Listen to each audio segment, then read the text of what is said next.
Hello everyone, आपका हमारे YouTube channel law discussion में बहुत बहुत स्वागत है। आज हम चर्चा करेंगे Hindu minority and guardianship act 1956 के इम्पोर्टेंट मोस्ट MCQ के बारे में, जो आगामी परीक्षाओं के लिए बहुत ही महत्वपूर्ण है, जैसे बिहार सिविल, उत्तराखंड सिविल इत्यादि आदि परीक्षाओं के लिए बहुत ही महत्वपूर्ण है। अगर आप हमारे चैनल पर नए हैं तो प्लीज़ सब्सक्राइब कर दें, बेल आइकन के बटन को दबाना ना भूलें ताकि आपको हमारी वीडियो का लेटेस्ट अपडेट मिलते रहे। Thank you so much. आइए अब हम स्टार्ट करते हैं। क्वेश्चन नंबर 1, हिंदू आवश्यकता एवं संरक्षकता अधिनियम 1956 किन व्यक्तियों को लागू होता है? ऑप्शन ए, जो धर्मतः हिंदू एवं बौद्ध हो। ऑप्शन बी, जो धर्मतः जैन हो। ऑप्शन सी, जो धर्मतः सिख हो। ऑप्शन डी, उपरोक्त सभी। इसका सही आंसर है ऑप्शन डी, उपरोक्त सभी। क्वेश्चन नंबर 2, हिंदू आवश्यकता एवं संरक्षकता अधिनियम 1956 की धारा संबंधित है। ऑप्शन ए, नैसर्गिक संरक्षक से। ऑप्शन बी, संरक्षक से। ऑप्शन सी, वसीयत संरक्षण से। ऑप्शन डी, अप्राप्त वैधता से। इसका सही आंसर है ऑप्शन ए, नैसर्गिक संरक्षण से धारा 6 संबंधित है। क्वेश्चन नंबर 3, किसी अवयस्क लड़के या अविवाहिता लड़की का नैसर्गिक संरक्षक कौन होता है? ऑप्शन ए, पिता। ऑप्शन बी, माता। ऑप्शन सी, पिता और उसके पश्चात माता। ऑप्शन डी, उपरोक्त सभी। इसका सही आंसर है ऑप्शन सी, पिता और उसके पश्चात माता किसी अवयस्क लड़के या अविवाहित लड़की का नैसर्गिक संरक्षक होता है। क्वेश्चन नंबर 4, किसी अधर्मज लड़के या अधर्मज अविवाहिता लड़की का नैसर्गिक संरक्षक होता है? ऑप्शन ए, माता। ऑप्शन बी, पिता। ऑप्शन सी, उपरोक्त दोनों। ऑप्शन डी, माता और तत्पश्चात पिता। इसका सही आंसर है ऑप्शन डी, माता और तत्पश्चात पिता।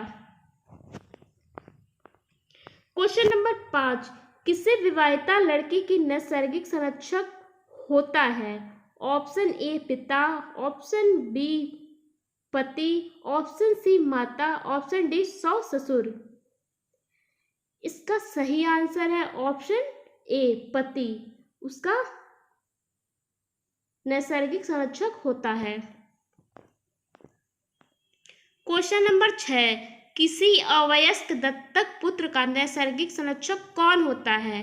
ऑप्शन ए, दत्तक गृहीता पिता। ऑप्शन बी, दत्तक गृहीता पिता और उसके बाद दत्तक माता। ऑप्शन सी, दत्तक माता।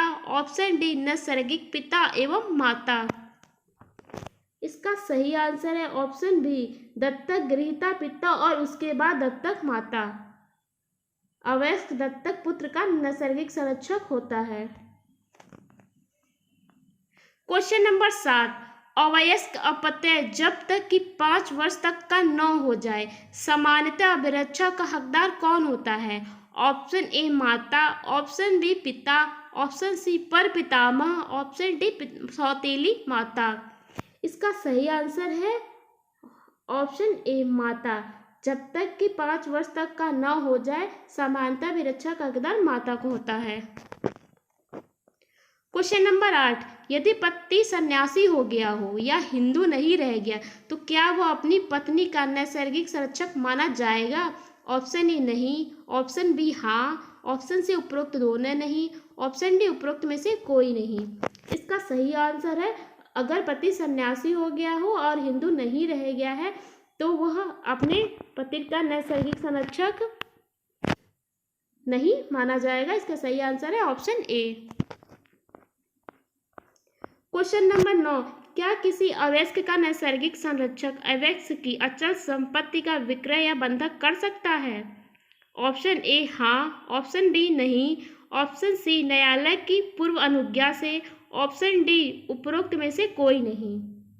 इसका सही आंसर है ऑप्शन सी, न्यायालय की पूर्व अनुज्ञा से।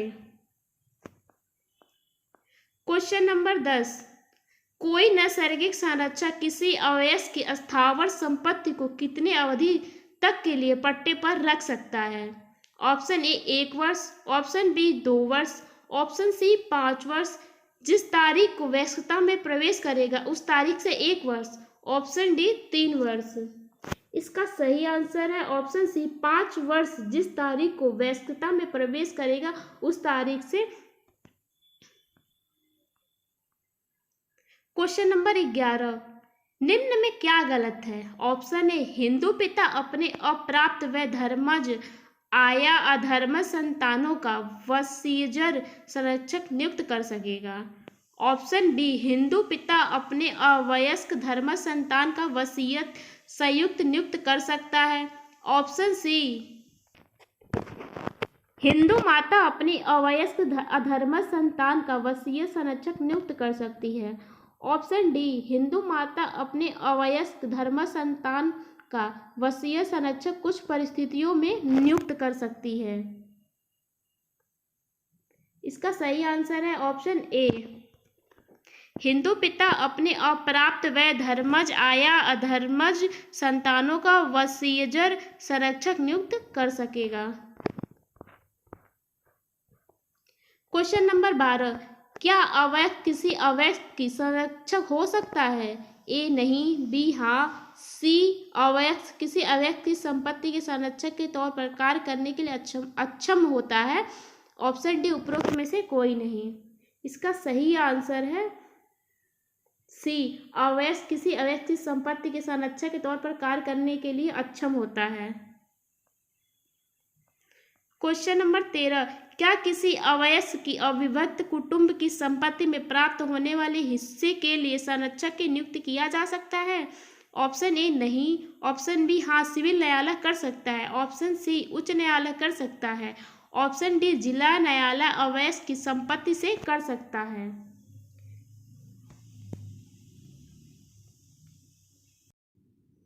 इसका सही आंसर है ऑप्शन सी उच्च न्यायालय कर सकता है।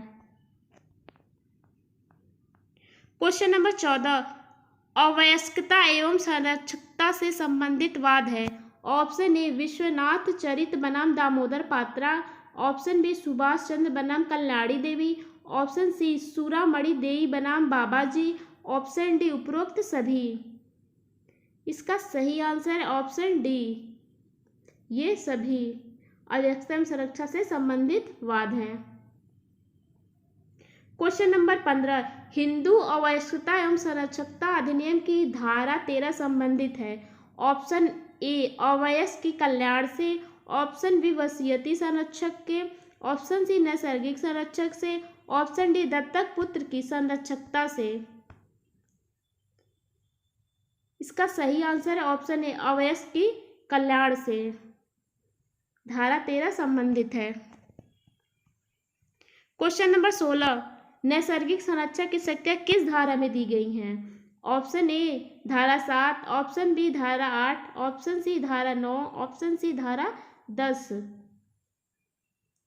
इसका सही आंसर है ऑप्शन बी धारा 8 में नैसर्गिक संरक्षक की शक्तियां दी गई हैं। क्वेश्चन नंबर 17, वसीयती संरक्षक की शक्तियां किस धारा में दी गई है? ऑप्शन ए धारा 8, ऑप्शन बी धारा 9, ऑप्शन सी धारा 10, ऑप्शन डी धारा 11। इसका सही आंसर है ऑप्शन बी धारा 9 में वसीयती संरक्षक की शक्तियां दी गई हैं। क्वेश्चन नंबर 18, किस धारा में कहा गया है कि अवयस्क अवयस्क की संपत्ति के संबंध में संरक्षक नहीं हो सकता? ऑप्शन ए धारा 9, ऑप्शन बी धारा 10, ऑप्शन सी धारा 11, ऑप्शन डी धारा 15। इसका सही आंसर है ऑप्शन बी धारा 10 में। क्वेश्चन नंबर 19, अप्राप्त व्यय का संरक्षक नियुक्त या घोषित किए जाने में अप्राप्त व्यय के कल्याण पर सर्वोपरि ध्यान रखा जाएगा। ऑप्शन ए धारा 13, ऑप्शन बी धारा 14, ऑप्शन सी धारा 15, ऑप्शन डी धारा 16। इसका सही आंसर है ऑप्शन सी, ऑप्शन ए धारा 13। क्वेश्चन नंबर 20, नैसर्गिक संरक्षक न्यायालय की अनुज्ञा के बिना अवयस्क की संपत्ति का अन्य संक्रमण नहीं करेगा। इस नियम के उल्लंघन में किया गया अंतरण होगा। ऑप्शन ए शून्य, ऑप्शन बी शून्यकरणी, ऑप्शन सी अवैध, ऑप्शन डी वैध। इसका सही आंसर है ऑप्शन बी, शून्यकरणीय। क्वेश्चन नंबर 21, हिंदू अवैस्कता एवं संरक्षकता अधिनियम की धारा 8(2) के उल्लंघन में किया गया स्थावर संपत्ति का कोई भी व्ययन होगा। ऑप्शन ए शून्य, ऑप्शन बी शून्यकरणीय, ऑप्शन सी वैध, ऑप्शन डी अवैध। इसका सही आंसर है ऑप्शन बी शून्यकरणीय। क्वेश्चन नंबर 23, विल द्वारा संरक्षक की नियुक्ति कौन कर सकता है। ऑप्शन ए पिता यदि संतान धर्मज हो, बी माता यदि संतान अधर्मज हो, या पिता संरक्षक तौर पर कार्य करने के लिए निर्हित मतलब डिस्क्वालीफाई हो। ऑप्शन सी हिंदू विधवा यदि पिता मर चुका हो, ऑप्शन डी उपरोक्त सभी। इसका सही आंसर है ऑप्शन डी, ये सभी विल द्वारा संरक्षक की नियुक्ति कर सकते हैं। अगर आप हमारे चैनल पर नए हैं तो प्लीज़ सब्सक्राइब कर दें, बेल आइकन के बटन को दबाना ना भूलें। इसी तरह के रोज़ वीडियो आपको मिलते रहेंगे। धन्यवाद, मिलते हैं आपसे नेक्स्ट वीडियो में। Thank you.